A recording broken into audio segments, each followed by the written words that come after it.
In this video, we're going to be taking this pile of lumber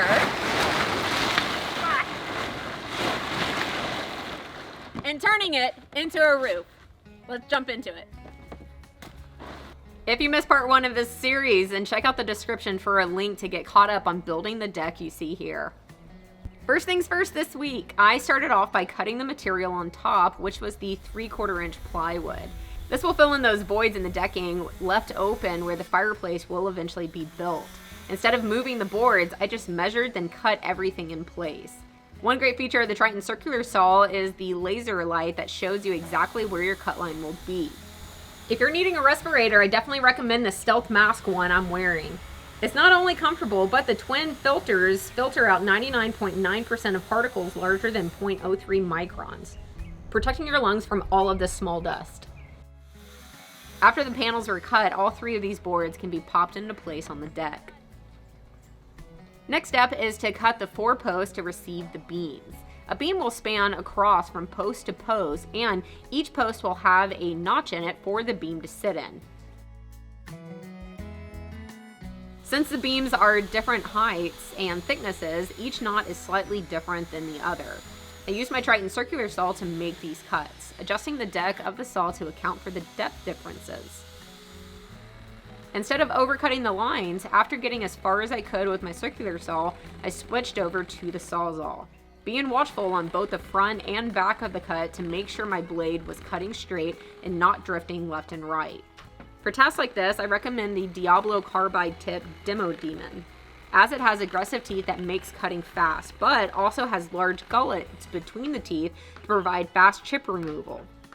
Now let's work on getting these beams over to the job site.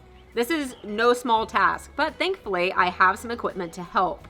The very back beam is the smallest. It's made up of multiple 2x12, since its span is broken up by the few studs that span down directly on top of 2 piers. This will be the framing of the fireplace. These I tied to the ball of the buggy and tugged them over in place. Then the biggest beam is the very front one. Because of its long span, this beam is much bigger and weighed in at 800 pounds. For this and the 2 other beams that weighed in at 500 pounds each, I used the tractor. Once pulling them from the pile with the strap, Jacob could readjust it to ride more in the center, and therefore allow the tractor to carry the bulk of the weight, while him or Terry used a strap at the back to keep it from swinging around too much. You gotta love it when a plan like that works. So the beams are in place on the deck. Now it's a matter of getting these heavy things up into the air. The smallest one was easy, well, comparatively. It's 2 2x12s together that Jacob and I walked up ladders slowly. It's still heavy, but manageable. Once in place, we could both set a clamp to hold our ends down until we put in hardware. For hardware, I started with a few screws to pull the beam into the post and have it seat all the way very flat. Then came back with a spade bit to drill a through hole for a large bolt. The Diablo spade bits have a tip on them designed specifically for self-feeding, which makes drilling through the post almost effortless. One thing to pay attention to here is to go in at a right angle. You can see me using a speed square to check my progress and allow me to correct if needed. I chose to put the bolt heads facing the inside, since that is nicer looking and where I'll be looking at the most. I used a washer and nut on the back of each one to tighten things down before moving on. We lifted up on the second half of the beam the same way. You can see the center half laps together. So after joining the beam to the post, we also joined it at the center of the half lap.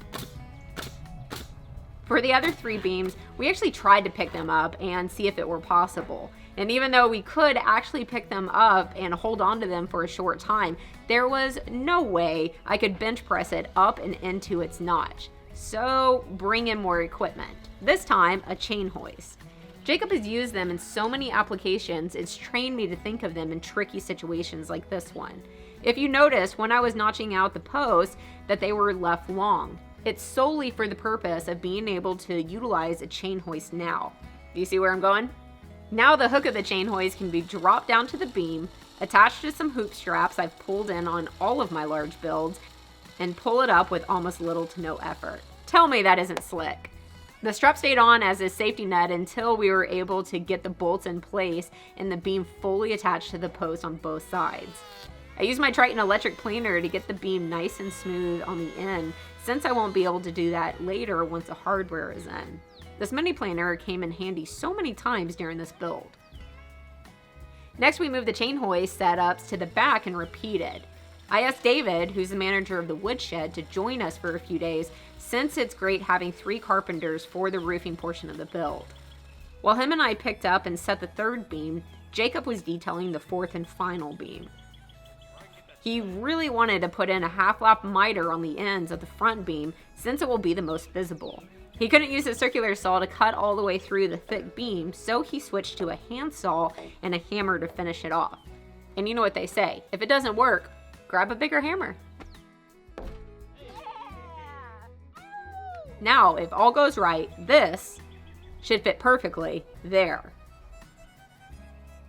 Let's lift it up and see. Yeah, now that is awesome looking. It's definitely more time consuming and challenging, but what a result. It looks amazing from not only the outside, but also the inside. If you tackle such a large project, be patient with this step. With everything being so big and heavy and high up in the air, it moves slow, but progress is still being made. So it was at this time, when I was taking the chain hoist off, that I caught a mistake. Oh no. Guys. Now what? That's right. The straps were done up in such a way that they would have to be cut off in order to remove them. So what we were originally doing is doing a chokehold, which is whenever you put it through the loop of itself. However, that was kind of too much length there. So to shorten it, we went over to a basket, which is this orientation here. Our slip up came whenever we twisted one end, crisscrossed it, and then we went through here, meaning it is forever trapped.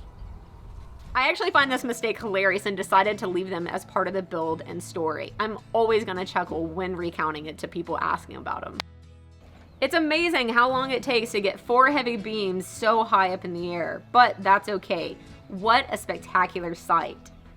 Now let's start filling it in. For this roof, I decided to go with a hip roof, which I've never actually done before. Neither has Jacob or David, in fact. Instead of a gable roof, which has 2 slopes coming down from the peak, a hip roof has 4.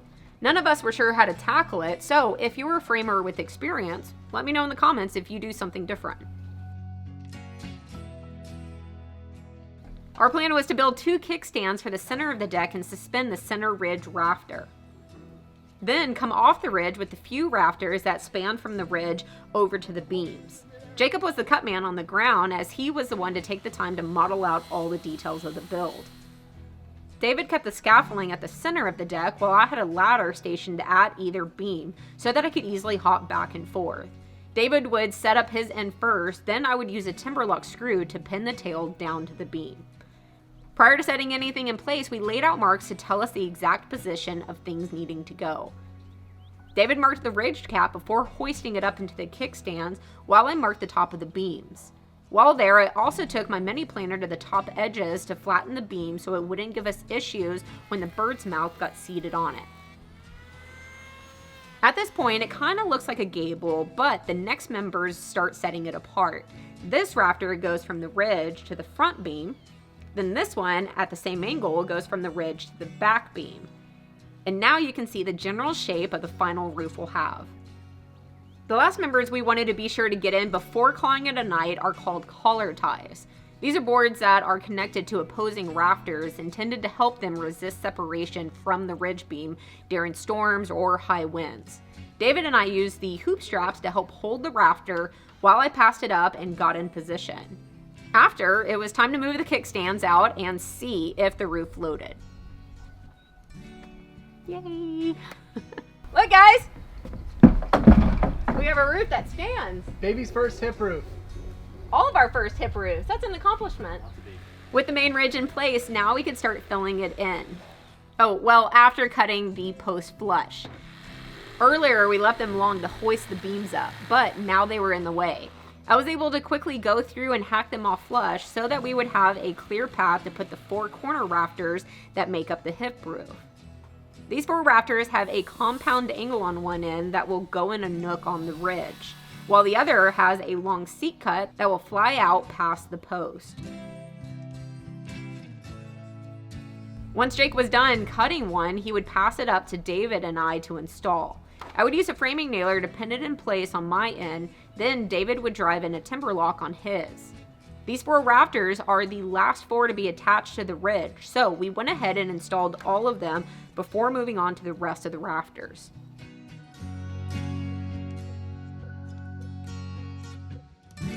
Now there are 40 rafters left to cut and install, and with there being so many, we formed an assembly line to knock them out. Our process would be for David to use the template and trace the end angle and bird's mouth on the new board. He would drill a 1 1/4 inch through hole, which we'll later use to sneakily run wires, then cut the tail angle and the bird's mouth. He would then pass me the board so that I could finish cutting the bird's mouth with a multi-tool, flip the board up on end and counterbore 1 1/4 inch hole, then drill a 7/8 of an inch through hole. This is to dictate the location of the timber lock screw and make sure its head is under the surface of the rafter. After my tasks were done, I would then pass it to Jake to then cut the compound miter, which will allow it to sit flush up against the hip rafter. All in all, it was a lot of things needed for each one, and it took the entire morning to knock all of them out. However, it was worth it because then once we started throwing them up on the roof system, it went quick. Each section has 5 rafters of varying lengths, and to try and make it more efficient as far as moving around, if I were installing one length of rafter in one section, I would try and install the same length of rafter in the adjacent section. Because at this time I was only installing things at the hip rafter. I would go and install the tails later at the beam.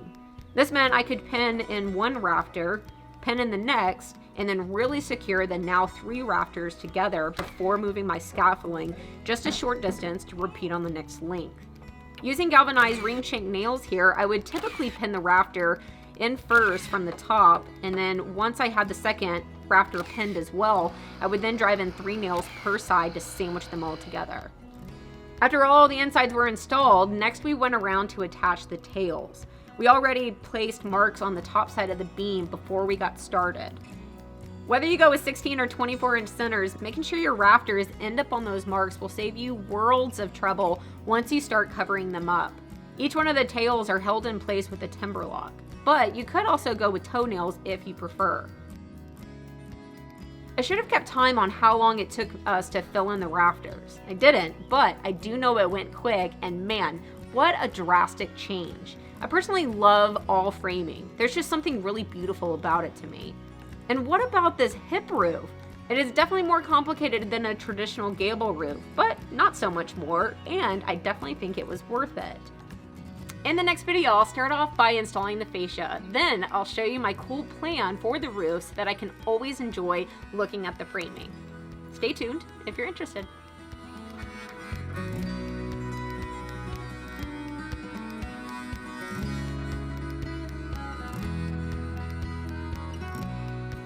Real quick, I want to thank this video sponsor, which is Mr. Cool. You've already seen me install Mr. Cool mini splits in 2 of my other spaces, and now I am so glad to finally have them in my personal shop as well. After the original 2 mini splits of another brand failed, I knew that Mr. Cool was the answer. Mr. Cool is comfortable, made simple. They innovated DIY for heating and cooling. The DIY ductless mini splits are the only true DIY HVAC on the market. With 3 different ways to install, including no vac quick connect, the Mr. Cool Universal Series can replace just about any central system on the market. You can install these innovative ductless systems without any special tools, equipment, or training. The units are Energy Star certified. They also have an auto restart if you have a power outage. They have leakage detection alerting you if it detects low coolant, a corrosion-resistant condenser, and more. They even have expanded wireless and smartphone technology, allowing you to control your Mr. Cool ductless mini splits from anywhere. If you're interested in a reliable and effective system you can install and maintain yourself, check out more on Mr. Cool with the link below. Big thank you to Mr. Cool for keeping me and my crew comfortable.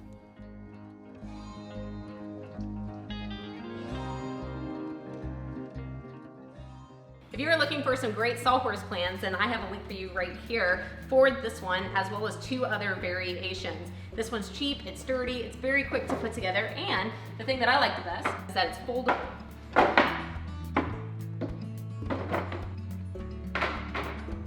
And it's collapsible.